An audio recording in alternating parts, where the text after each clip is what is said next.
See, the way it is put together, when what you call clinical death takes place, it breaks itself into its constituent elements.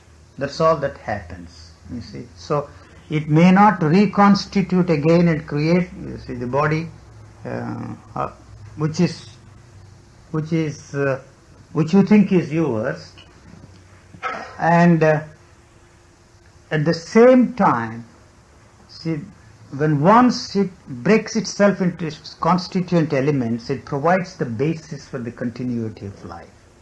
So it may not be of any consolation or great feeling of happiness to the individual who is dying, but this becomes, you see, the food for the millions and millions of bacteria. You know that? So even assuming for a moment that you resort to the cremation, as they do in some countries, the carbon which is the resultant of the burnt body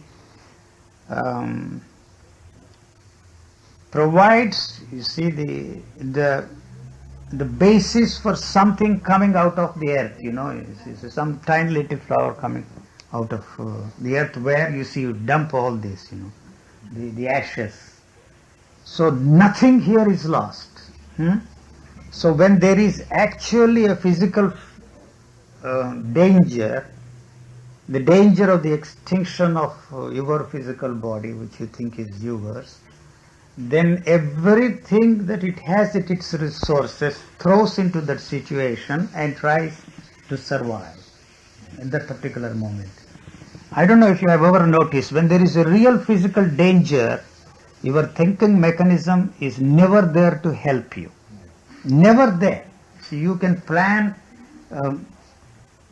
ahead, you see, of every possible situation and be prepared to meet every kind of a situation in your life, but actually when there is a physical danger, all your planning and all your all that you have thought about, you see, to be prepared to meet every kind of a danger in every kind of a situation, it is just not there. So it has to fall back on its own resources.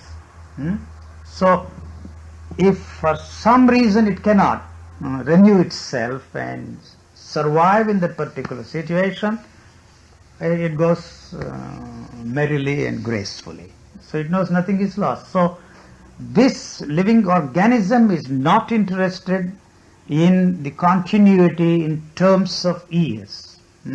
So this is functioning from moment to moment. You see, so all these, the religious people who are trying to interpret the religious texts in terms of living from moment to moment, is a thought-induced state of mind, you see.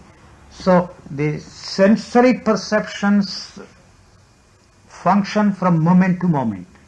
There is no continuity of your physical seeing, there is no continuity of your physical hearing, there is no continuity of your smelling, there is no continuity when you eat something, there is no continuity in the sensory thing called the sense of touch. You see, they are all disconnected and disjointed.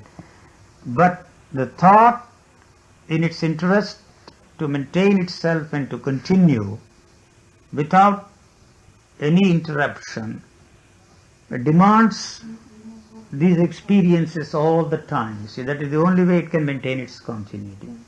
You know, so the body functions in a completely different way, and it is not interested in the activity of the thought.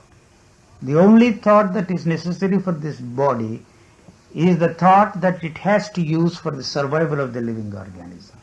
Even, you see, if you do not feed this body, it is not concerned about it. You see. So it has a certain resources which you have built up, you see, through years of your eating. It falls back and lives on it. When that is finished, it goes. So for a day or two, probably you feel the hunger tantrums. At the same time, you regularly eat. But the body is not really concerned whether you feed the body or not feed the body. So at the same time, it is foolish and perverse not to feed the body.